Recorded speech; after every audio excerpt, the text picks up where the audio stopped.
ছোটোবেলার থেকেই ক্যারাটে করি। প্রথমে মূলত আমি অনেক দুর্বল ছিলাম, আর এই দুর্বলতার কারণে আমার আম্মু আমাকে সিদ্ধ খায়।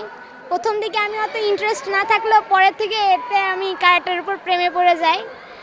তারপরে আমি আস্তে আস্তে শুরু করলাম, আর দীর্ঘ 5 বছর চলে আমি প্র্যাকটিস করি।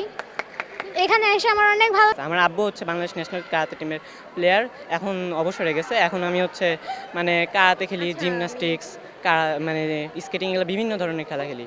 এই জন্য মানে আজকে মানে অনেক দিন পর 2 মাস পর মনে হয় আসছি খেলে, দুই দিন মাত্র প্র্যাকটিস করছি, মানে বেশি এক মনে হয়নি, মানে সহজ। আমি বলি, মূলত ও হচ্ছে আমার ভাই। আমার বাবা হচ্ছে বাংলাদেশ ন্যাশনাল কারাতে টিমের প্লেয়ার ছিলেন।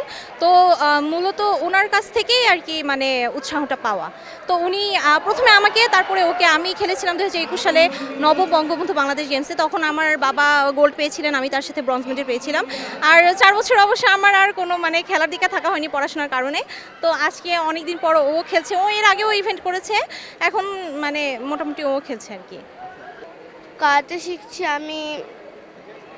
কারাতে আমার কেন জানি অনেক ভালো লাগে। আমি সেলফ ডিফেন্সের জন্য ক্যারাটে করলে কনফিডেন্স বেড়ে যায়, পরে হচ্ছে বিপদ থেকে মুক্তি থাকে। মানে বিষয়টা হচ্ছে যে প্রত্যেকটা স্পোর্টসের আলাদা আলাদা আসলে বিভিন্ন সাইড থাকে। তো আমরা যেটা হচ্ছে আমার স্টুডেন্ট লাইফ থেকেই হচ্ছে কারাটের উপরে আমার একটা দুর্বলতা ছিল। তো পড়াশোনার ফাঁকে ফাঁকে আসলে মধ্যবিত্ত ফ্যামিলি থেকে আসার কারণে অনেক কিছু মেনটেন করা খুব ডিফিকাল্ট হয়েছিল আর কি। তো ওই সময় 2002-তে আমি হচ্ছে যে ব্ল্যাক বেল্ট পরীক্ষা দেওয়ার টাইমে কিন্তু আমার মাস্টার্স পরীক্ষা ছিল, যার কারণে আমি ওই পড়াশোনাটার দিকে সিরিয়াস হয়ে যাওয়ার কারণে আমার ওটা পিছিয়ে যায়। দেন হচ্ছে যে চাকরির সুবাদে ঢাকাতে আসলাম, সেটেল হলাম। এরপরে হচ্ছে যে বাস্তবতার সাথে ব্যাচ করতে গিয়ে আমি আমার কারাটেটা কমপ্লিট করতে পারি নাই। তো এর ভিতরে আরেকবার হচ্ছে যে আমি ঢুকেছি, কিন্তু আনফর্চুনেটলি তখনও আমি সেটা শেষ করতে পারিনি। আচ্ছা, আমাদের বাংলাদেশ কারাতে ফেডারেশন আমাদের সহযোগিতায় আছে, আর আয়োজনে আমরা আছি বাংলাদেশ শতকান কারাতে দো অ্যাসোসিয়েশন। আমরা মেনলি প্রত্যেকটা যে জেলার রেজিস্টার্ড কোচ আছে তাদেরকে আমরা নিউজগুলো পৌঁছাই যে হ্যাঁ এরকম একটা গেম আমরা আয়োজন করতে যাচ্ছি। এরপরে সামনে যে আমরা তাদেরকে ফর্ম পাঠিয়ে দিই, তারা ফর্মে তাদের স্টুডেন্ট রেজিস্টার মানে করে আমাদেরকে সেই ফর্মগুলো পাঠায়। এরপরে আমরা সব ফর্মালি আগাই। এখন আমাদের বিভিন্ন এলাকা থেকে, কক্সবাজার থেকে আসছে, মুন্সিগঞ্জ থেকে আসছে, মানিকগঞ্জ থেকে আসছে, ঢাকায় তো অসংখ্য ক্লাব আছে। এই সবাইকে মিলেই আজকের এই সব। এবারের প্রতিযোগিতা একটু ভিন্নতা আছে।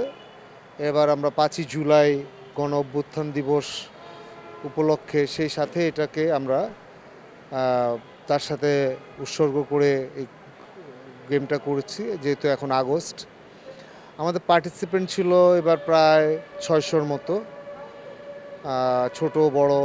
আজকে আমাদের সিনিয়রদের খেলা হচ্ছে, কালকে আমাদের জুনিয়রদের খেলা ছিল, বাচ্চাদের খেলা ছিল। তো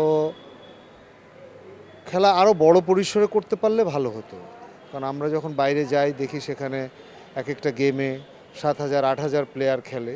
আমরা 500 প্লেয়ারের খেলা অ্যারেঞ্জমেন্ট করতেছি, কিন্তু তাতে স্বাভাবিকভাবে গার্জিয়ান থাকে, আরও সব মিলে 1200 লোকের গ্যাদারিং থাকে। কিন্তু আমাদের যে স্পেস, তাতে করে সেইটা আমরা সামাল দিতে খুব কষ্ট হয়।